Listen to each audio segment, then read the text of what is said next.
বন্ধুরা, নতুন একটা খাবারের ভিডিও নিয়ে আসলাম। খাবারটির নাম হলো স্মোক চিকেন রোমাস্কো।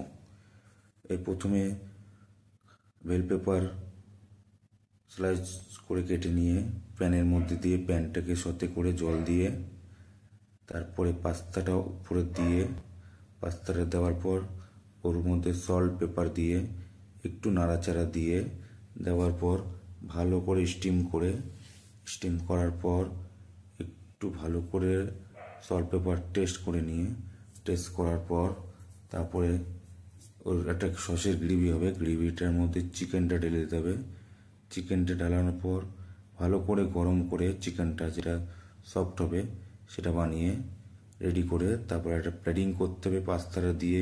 পাস্তার এক সাইডে দেওয়ার পর চিকেনটা আরেক সাইডে দিয়ে ভালো করে ডিশটাকে মেজারমেন্ট করে ভালো করে দিতে হবে। এই ডিশটা যদি ভালো লাগে তা আমাকে একটা শেয়ার, কমেন্ট আর লাইক করে দেবে প্লিজ।